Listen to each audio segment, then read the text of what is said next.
नमस्कार आदाब दोस्तों। तो चलिए आज फिर हम आप लोगों के लिए लाए हैं देश और दुनिया की तमाम ताज़ा बड़ी खबरें, ब्रेकिंग न्यूज हेडलाइंस, एक एक करके तमाम बड़ी खबरें आपके सामने रखेंगे। सबसे पहली और बड़ी खबर में आपको बताएंगे दोस्तों, लोकसभा चुनाव 2024 से पहले ईवीएम गड़बड़ी को लेकर के बड़ी खबर सामने आ रही। एक बार फिर बीजेपी ईवीएम के अंदर हैकिंग कर रही है और इसके सबूत मिले हैं। ये ममता बनर्जी की तरफ से बड़ा दावा किया गया। मैं आपको खबर दिखा रहा हूं, बोलता हिंदुस्तान की यह खबर आप देख सकते हैं। बंगाल की मुख्यमंत्री ममता बनर्जी ने गुरुवार को मोदी सरकार पर आरोप लगाते हुए कहा है कि भाजपा 2024 का चुनाव जीतने के लिए इलेक्ट्रॉनिक वोटिंग मशीन यानी ईवीएम को हैक कर सकती है। आगे ममता बनर्जी कहती हैं कि उनके पास सबूत भी हैं कि भाजपा ऐसा करने की कोशिश कर रही है। देश में जैसे ही चुनाव नजदीक आते हैं तो इलेक्ट्रॉनिक वोटिंग मशीन को हैक करने की बात तेज होने लगती है। विपक्ष हमेशा से सरकार पर ईवीएम के साथ छेड़छाड़ का आरोप लगाता रहता है। हालांकि सरकार हमेशा इस बात को नजरअंदाज कर रही है। दिल्ली के मुख्यमंत्री अरविंद केजरीवाल भी मोदी सरकार पर ईवीएम हैक करने का आरोप लगाते रहे हैं। इस बार ममता बनर्जी ने यह आरोप लगाया है। ममता बनर्जी ने आगे कहा है कि गठबंधन इंडिया की बैठक में सभी दल इस मुद्दे पर बात करेंगे, क्योंकि भाजपा ने 2024 लोकसभा चुनाव के लिए अपनी योजना बनानी शुरू कर दी है।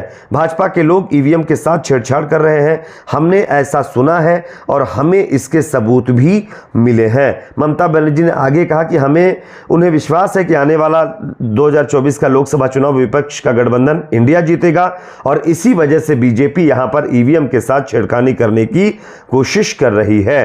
बात करेंगे अगली खबर की, जो कि सामने आ रही। लोकसभा चुनाव 2024 से पहले बीजेपी के 20 से ज्यादा सांसदों का पत्ता साफ हो सकता है। आप इस खबर को देखिए। लोकसभा चुनाव 2024 के लिए बीजेपी ने यूपी में मिशन 80 का लक्ष्य रख दिया है। 2014 और 2019 की तरह इस बार भी बीजेपी को उम्मीद है कि यूपी के सहारे व दिल्ली की कुर्सी पर काबिज होगी। इस लक्ष्य को हासिल करने के लिए बीजेपी पूरी तरीके से जोर आजमाइश में जुटी हुई है। बीजेपी लगातार मिशन 80 के लिए अपने सांसदों का इंटरनल सर्वे करा रही है।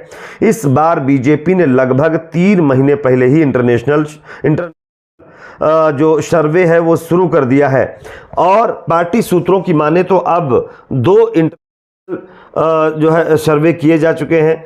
इस सर्वे की रिपोर्ट 3 बातों के आधार पर बनाई गई है और इस इंटरनल सर्वे में संसद की उम्र यानी सांसद की उम्र, सांसदों की उनके संसदीय क्षेत्र में परफॉर्मेंस और सांसदों की उनके लोकसभा क्षेत्र में लोकप्रियता, इसको लेकर के आगे बीजेपी टिकट देने वाली है। और इन तमाम चीज़ों के मद्देनजर रखते हुए लगभग 20 से ज़्यादा सांसदों के टिकट यूपी से काटे जा सकते हैं। इसमें रीता बहुगुणा जोशी और सत्यमेव पचौरी और संतोष गंगवार, हेमा मालिनी, वीके सिंह, अक्षय वर, लाल गौड़ और राजेंद्र अग्रवाल के नाम शामिल हैं, जिनके खिलाफ और इनकी उम्र के हिसाब से इनके टिकट काटे जा सकते हैं। इसी के साथ साथ दोस्तों यहां पर ब्रजभूषण का भी टिकट कटने की संभावना है और वरुण गांधी का भी यहां पर टिकट कट सकता है, ऐसी भी खबर सामने आ रही है। बात करेंगे अगली खबर की, जो कि सामने आ रही दोस्तों यहां पर कर्नाटक से, जहां पर लोकसभा चुनाव से पहले कांग्रेस पार्टी ने सांप्रदायिक फसाद को मद्देनजर एक और बड़ा ऐलान किया है। आप इस खबर को देख सकते हैं। कर्नाटक में कांग्रेस ने सांप्रदायिक मुद्दों को अधिक सावधानी से निपटने का अब फैसला किया है। कर्नाटक के बेलगावी में जैन साधु की हत्या और हाल ही में उडुपी जिले के कॉलेज वॉशरूम में लड़कियों द्वारा फिल्मांकन पर विवाद सहित अन्य गंभीर मुद्दों पर पार्टी के कार्यकर्ता और पार्टी अब सतर्क हो चुकी है। पार्टी ने एक बैठक की है। कर्नाटक नेताओं के बीच ये चर्चा हुई है कि भगवा पार्टी यानी बीजेपी पार्टी 2024 में आगामी लोकसभा चुनाव के लिए सांप्रदायिक भावनाओं और मुद्दों को अपने तुरुप के पत्ते के रूप में इस्तेमाल कर सकती है। कर्नाटक में कांग्रेस ने इन मुद्दों से अधिक सावधानी से निपटने का फैसला किया है, जो धार्मिक आधार पर ध्रुवीकरण को गति दे सकते हैं।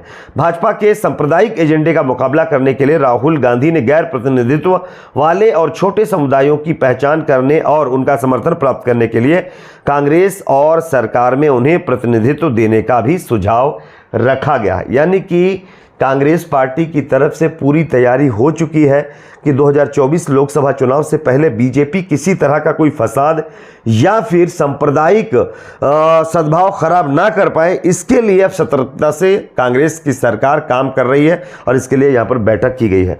अगली खबर की बात करेंगे दोस्तों, जो कि सामने आ रही है। यहां पर जो है ज्ञानवापी जो मस्जिद सर्वे चल रहा है इस पर एक बीजेपी की नेता का बड़ा बयान आया है। आप इस खबर को देखिए। उत्तर प्रदेश सरकार में माध्यमिक शिक्षा मंत्री राज्य मंत्री गुलाब देवी ने ज्ञानवापी की भूमि को लेकर मुस्लिम पक्षों को बड़ी नसीहत दी है।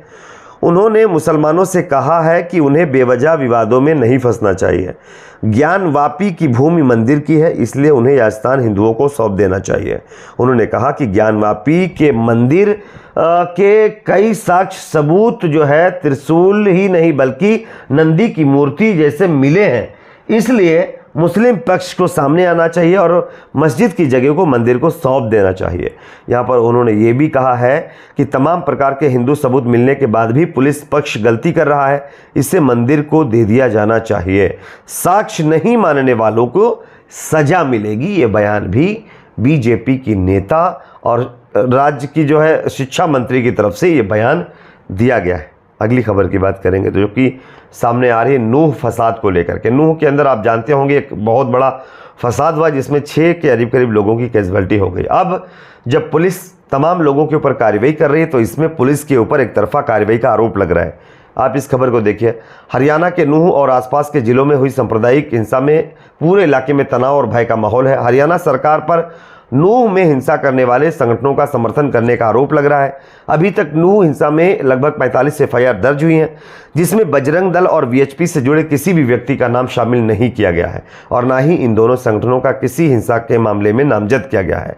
इसको लेकर के लगातार सवाल खड़े हो रहे हैं। लोगों का यहाँ तक भी कहना है कि बीजेपी सरकार तो बजरंग दल जैसे संगठनों का समर्थन कर ही रही है, लेकिन अब पुलिस भी एक तरफा कार्रवाई कर रही है और पुलिस न्यूट्रल काम नहीं कर रही है, पुलिस इक्वल काम नहीं कर रही है। तो ये अपने आप में चौंकाने वाला यहाँ पर खुलासा हुआ है। बात करेंगे अगली खबर की जो कि सामने आ रही है। दोस्तों, यहाँ पर लोकसभा चुनाव 2024 से पहले एक बार फिर एक बड़े जज ने अपने पद से इस्तीफा दे दिया है।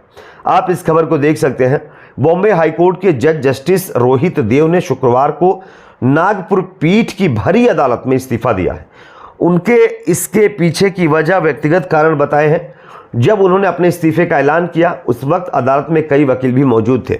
बार बेंच के अनुसार जस्टिस रोहित ने कहा, जो लोग अदालत में मौजूद हैं मैं आप सभी से माफ़ी चाहता हूं। मैंने आपको डांटा क्योंकि मैं चाहता हूं कि आप सुधर जाएं। मैं आप में से किसी को भी चोट नहीं पहुंचाना चाहता क्योंकि आप सभी मेरे लिए परिवार की तरह हैं और मुझे खेद जस्ट है आपको बता दूं कि मैंने अपना इस्तीफा सौंप दिया है।